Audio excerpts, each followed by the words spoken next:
I never expected my marriage to fall apart because of a single notification on my phone. If you had asked me a week ago, I would have told you that Michelle and I were solid. Not perfect, but solid. We had our routines, our inside jokes, our shared memories built over 10 years together. I had no reason to think she was lying to me.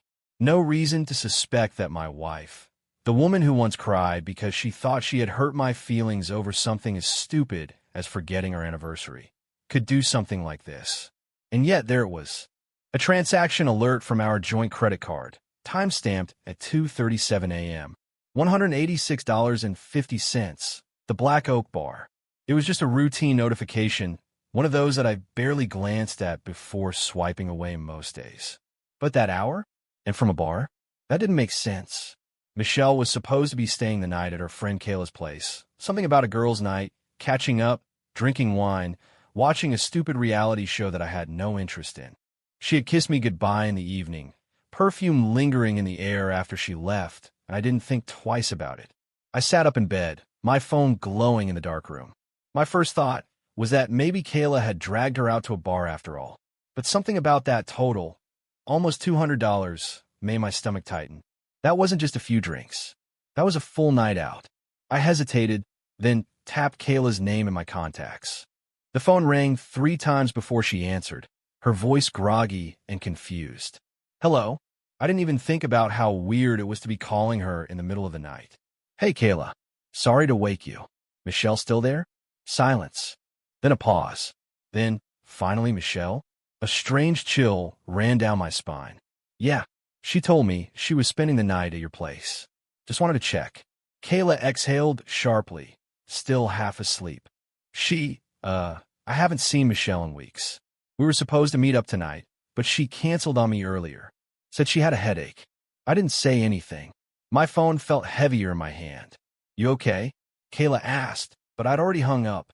A slow, creeping dread spread through me. The kind that settles into your bones and makes your hands go numb. I sat there for a moment, staring at the transaction alert like it was a message from some other dimension. My mind scrambled for explanations, trying to shove this whole situation into a box that made sense. Maybe she went out alone. Maybe she changed her mind and just forgot to tell me. Maybe. No. Michelle was many things, but careless wasn't one of them.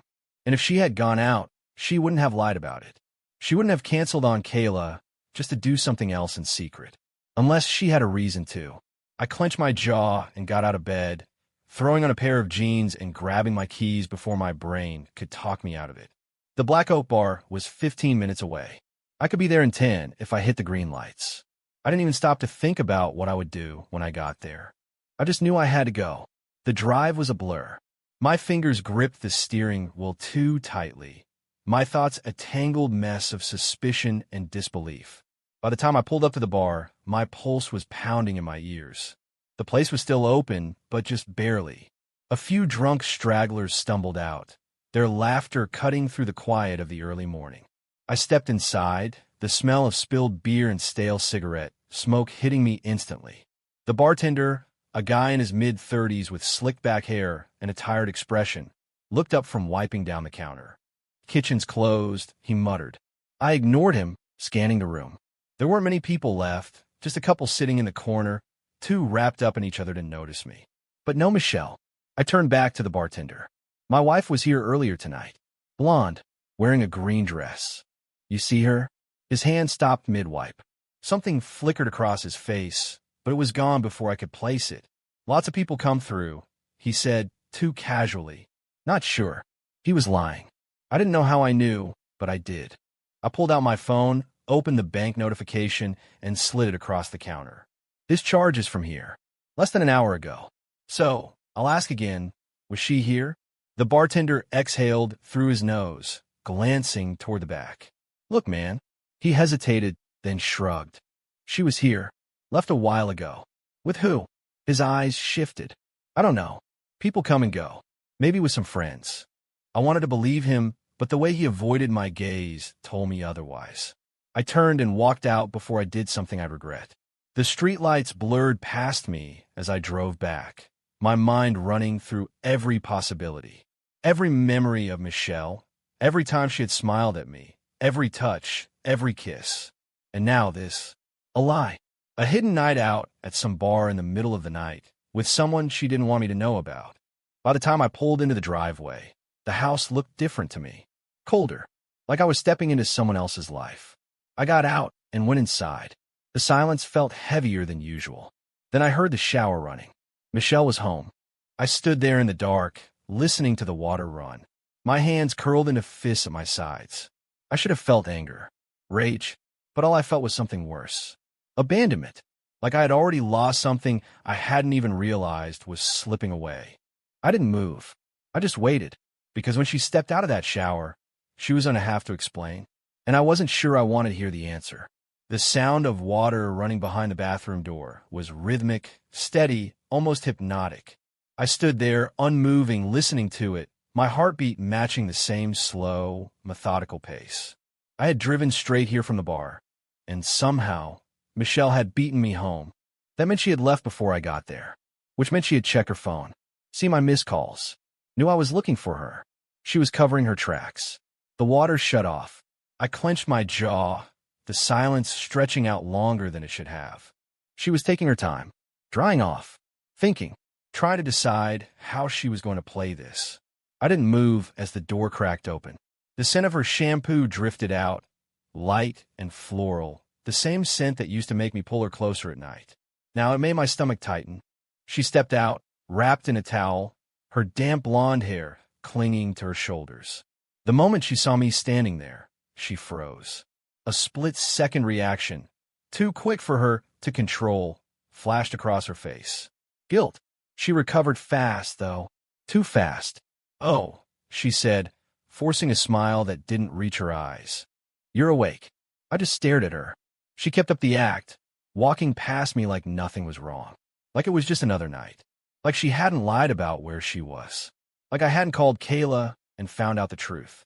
Like I hadn't driven to that bar and stood there, watching a bartender lie to my face because he probably knew exactly who she had left with. Like I hadn't spent the last hour feeling like a fool. Michelle headed toward the bedroom, tossing her towel onto the chair. She was wearing a pair of my sweatpants now, one of my old t-shirts. The kind of thing a wife wears when she wants to be seen as safe, as familiar, as innocent. She turned to me, her brows knitting together in fake concern. "Babe, what's wrong?" I almost laughed. Instead, I pulled out my phone, turned the screen toward her, and let her see the notification. $186.50, the Black Oak Bar. Her lips parted slightly.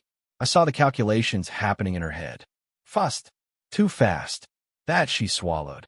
"Oh, yeah, Kayla never saw you tonight." My voice came out flat, emotionless. She blinked, opened her mouth, shut again.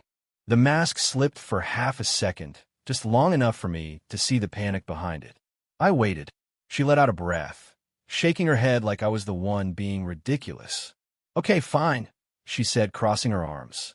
"I wasn't at Kayla's, but you know how she is. She flakes on me all the time, and I didn't feel like coming home yet, so I went for a drink." "A drink?" "Yeah." I didn't say anything. Michelle sighed, rolling her eyes. "You're acting like I did something wrong." I almost admired how natural she was at this. Almost. "Who were you with?" "No one." "Lie." "Then why'd you lie about it?" She hesitated. "Because I knew you'd react like this. All suspicious over nothing." Another lie.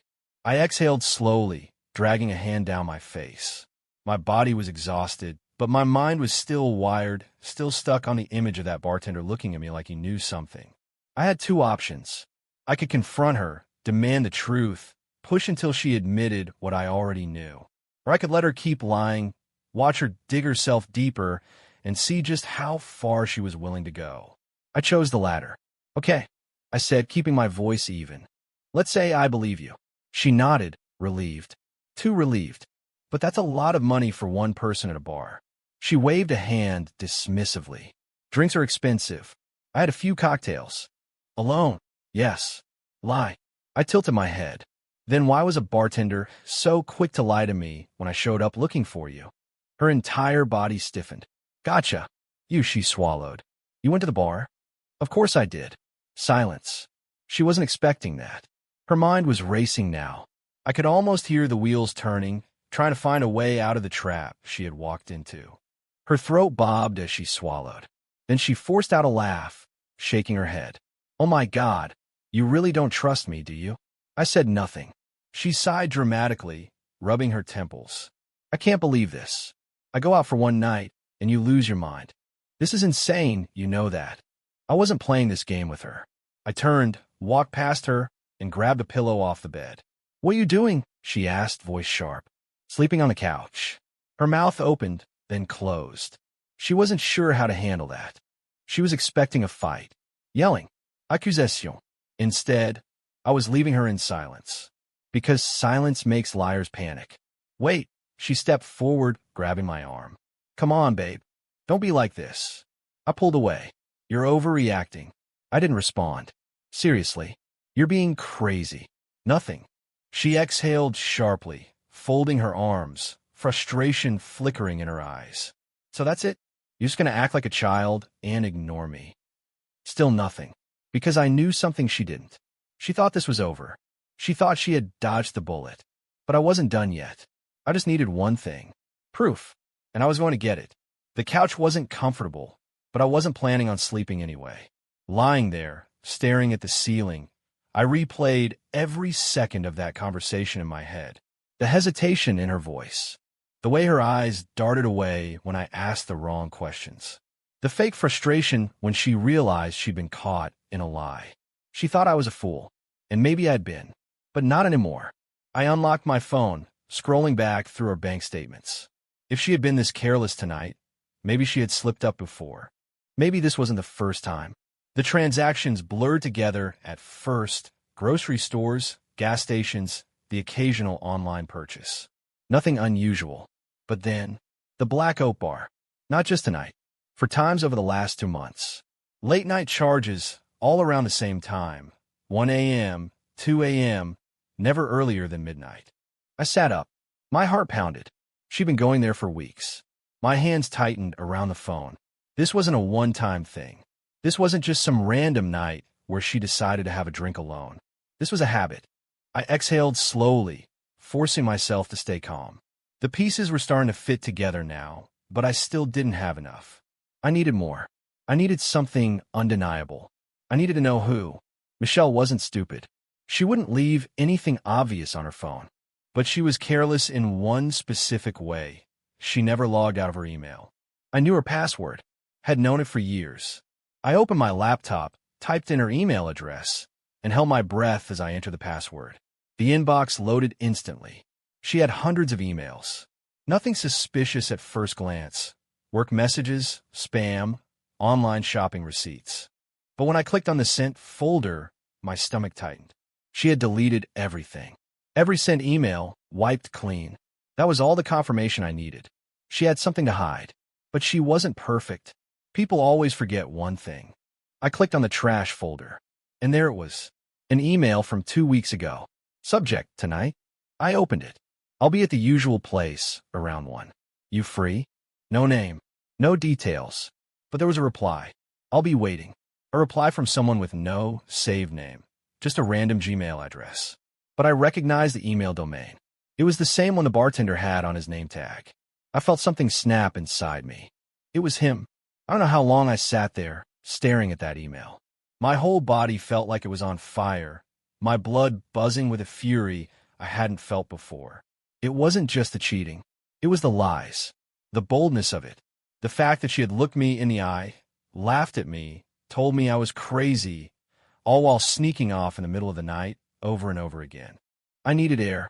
I stood, grabbed my keys, and walked out the front door. The night was cool, the silence of the neighborhood pressing in around me. I wasn't even sure where I was going. Maybe back to the bar. Maybe to confront him. Maybe just to drive until my thoughts stopped racing. But then I saw something that made me stop cold. Michelle's car wasn't in the driveway. I frowned, glancing back at the house. The lights were off. The bedroom window was dark.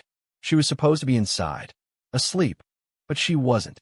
My pulse pounded in my ears. I pulled out my phone and called her. Straight to voicemail. I clenched my jaw. Where the hell was she? I already knew the answer. I just wasn't ready to admit it yet. The night was too still, too quiet. My grip tightened around my phone as I stared at the empty driveway. Michelle was gone. She had been home. I'd seen her, heard the shower, smelled the shampoo. But now? Nothing. No car. No response. I wasn't the type to ignore facts. The transaction, the deleted emails, the bartender's guilty face. She wasn't just lying to me. She was with him, and she thought I'd stay on the couch like an idiot while she snuck off again. I inhaled sharply, my chest tight with something I couldn't name. It wasn't just anger. It was something worse. Something that made my jaw clench so hard my teeth ached. I slid into my car, started the engine, and pulled out of the driveway without a second thought. Back to the Black Oak. The drive back to the bar was faster this time. My foot was heavier on the gas, my fingers gripping the wheel so tight my knuckles turned white. I didn't know what I'd do when I got there. But I knew one thing. I wasn't going home without answers. The parking lot was nearly empty when I arrived. A few cars remained, probably belonging to the last lingering drunks or the staff closing up. I scanned the vehicles, my pulse hammering. Then I saw it. Michelle's car, parked near the side entrance. A sharp breath left my lungs. She was here. I got out of my car and moved toward the entrance. The bar was locked up, but I knew there had to be a way in. Employees didn't just vanish into thin air after closing time. I walked around the building, my footsteps slow, deliberate. Then, at the far end, I spotted a dimly lit alleyway.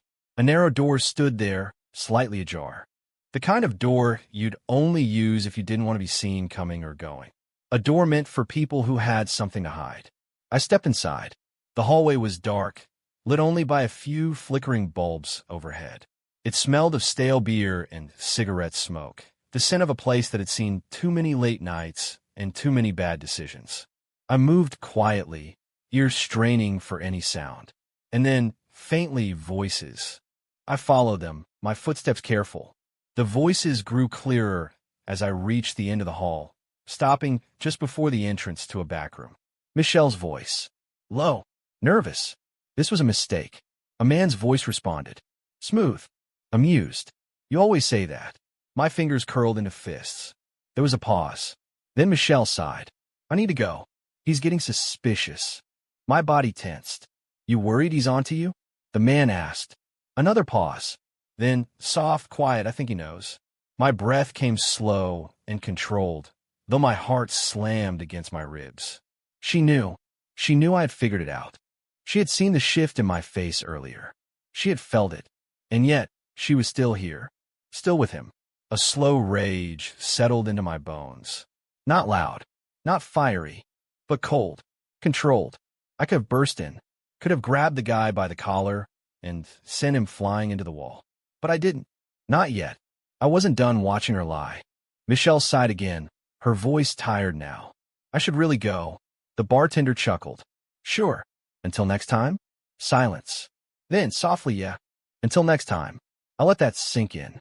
Let the weight of it press down on me, filling every corner of my mind. This wasn't over. Not for her. She wasn't trying to fix our marriage. She wasn't just making a mistake. She was making a choice. Over and over again. My hands relaxed at my sides. Not because I wasn't furious, I was. But because suddenly, I knew exactly what needed to happen next. This wasn't a fight anymore. It was a game. And I was about to change the rules. I didn't move. I stood there, hidden in the dim hallway, letting her words settle over me like a thick fog. Yeah, until next time. She said it so softly, almost gently, like it wasn't a betrayal, just a quiet promise to meet him again. And she thought I'd never hear it. I wasn't angry anymore. I wasn't even hurt. I was just done. She had made her choice. Now it was my turn. I could have walked into that room right then and there. Could have let her see me, let the shock ripple through her, force her to scramble for excuses. But I didn't, because that would have given her power. That would have given her the chance to cry, to beg, to twist the truth like she always did. No, I was going to do this my way. I turned and walked out. Through the alley. Past her car. Across the parking lot, where the night air felt colder than before. I got in my own car, started the engine, and pulled away without looking back. She wouldn't even know I had been there. Not yet. By the time I got home, the house felt different. Colder. like the walls knew. I moved through the room slowly, taking everything in. The framed wedding photo on the mantel. The scent of her perfume still lingering in the hallway. The sweater she had tossed over the back of the couch. All of it felt like a joke now. I sat down, opened my laptop, and stared at the screen. If Michelle thought she could walk back in here and keep pretending, she had another thing coming. I pulled up our bank accounts first. A joint account, a shared credit card, a house with both of our names on it. Michelle had spent months sneaking around behind my back, thinking she was in control. But money? That was my game. I started transferring funds. Slowly, carefully. Not everything at once. That would be too obvious. Just enough to shift the balance in my favor. Then, I logged into our home security system and changed the password. Then, I opened a new email account. By the time I was done, my plan was in place. Now all I had to do was wait. It was almost 5 in the morning when I heard her car pull into the driveway. I didn't move from the couch. The front door opened quietly, like she was hoping I was still asleep. She slipped inside, pausing for a moment in the dark. I stayed silent. She took a slow breath, walked toward the bedroom, stopped. Then, babe? Her voice was careful, light, like she was testing the air. I still didn't move. I heard her shift, then walk toward the couch. The moment she saw me sitting there, she froze. Babe, she tried again, forcing a little laugh. Did you fall asleep out here? I lifted my eyes to her. Michelle looked perfect. Not a single hair out of place, not a wrinkle on her clothes. You would never guess that she had spent the night with another man. If I hadn't been there to hear it myself, I might have believed she was innocent. But I had, and I didn't. I watched as she stepped closer, her expression shifting from fake amusement to mild concern. Are you okay? Still, I said nothing, because I wasn't going to confront her. I wasn't going to fight. I was going to let her think she had won. She hesitated, then softened her voice. I know you were upset earlier. About the bar thing. I raised an eyebrow. The bar thing. Like it was a minor inconvenience. She sighed, rubbing her arms like she was the one who had been wronged. I shouldn't have lied. I just didn't want to start a fight over nothing. She was already rewriting the story, already trying to plan it out. I let her keep talking, because Michelle thought she was fixing this, thought that a few well-placed words would smooth everything over. But I had no intention of fixing anything. I had already decided how this was going to end. She just didn't know it yet. Michelle stood there, waiting for me to speak. I didn't. I just watched her. She shifted her weight from one foot to the other, forcing another weak laugh. Come on, babe. Don't be like this. I said I was sorry. That was her move. Act like the problem was mine. Like I was the one being unreasonable. I let the silence drag out. She hated silence. Her lips pressed together, a flicker of something passing through her expression. You seriously aren't going to say anything? I exhaled slowly, stretching my arms like I was just waking up. Long night, I murmured. Tired. It wasn't a lie, but it wasn't the truth either. She studied me, eyes narrowing just slightly. She was trying to figure out if I knew, if I had something on her. I gave her nothing. She relaxed. I almost laughed. Michelle was smart, but not smart enough. She thought this was over. Thought she had wriggled out of it, just like she had every other time she had lied to me. That was the thing about liars. They always believe they're the smartest person in the room, and that's why they always get caught. Michelle spent the morning pretending everything was fine. She kissed my cheek, made herself a cup of coffee, and scrolled through her phone like she wasn't hiding something. Like she hadn't crept back into our home at 5 in the morning, fresh from another man's bed. She asked me if I wanted breakfast. I told her I wasn't hungry. She shrugged, made herself some toast, and went about her routine like nothing had happened. I played along, because I wasn't confronting her. I was trapping her, and I needed her to feel safe before I sprung it. That afternoon, while she was in the shower, I sent her a text from the kitchen. Boss needs me out of town for a couple of days. Leaving tonight. A lie. But Michelle didn't know that. Her reply came within seconds. Oh, okay. When will you be back? I could practically hear the relief in that message. Probably by Friday. Another lie. I wasn't going anywhere. I was just giving her enough rope to hang herself. That night, I packed a small bag, made sure she saw me leave, and drove a few blocks away. Then I parked and waited. I had already checked her phone records while she was in the shower. She had deleted her texts, but she wasn't smart enough to hide her call log. One number kept showing up. I memorized it. And now, I waited to see if she would call it. I didn't have to wait long. Barely an hour after I left, my phone buzzed. A notification from our phone plan. Michelle had made a call. To him. I gripped the steering wheel, staring at the screen. She didn't waste any time. I gave it another hour. Enough time for her to get comfortable. Enough time for her to think I was halfway out of town, that I wasn't watching, that she could do whatever she wanted. Then, I turned the car around and drove home. The lights were on. Michelle's car was still in the driveway, and parked right behind it. A second car, a familiar one. The bartender's. I let out a slow breath. There it was. Proof. Undeniable. No more lies. No more excuses. This was the moment she had been working toward for months, without even realizing it. The moment she thought she had won. But I was about to show her just how wrong she was. Because this wasn't her victory. It was mine. I killed the engine and sat there for a moment, watching the two cars in the driveway. Hers. His. The final confirmation of everything I already knew.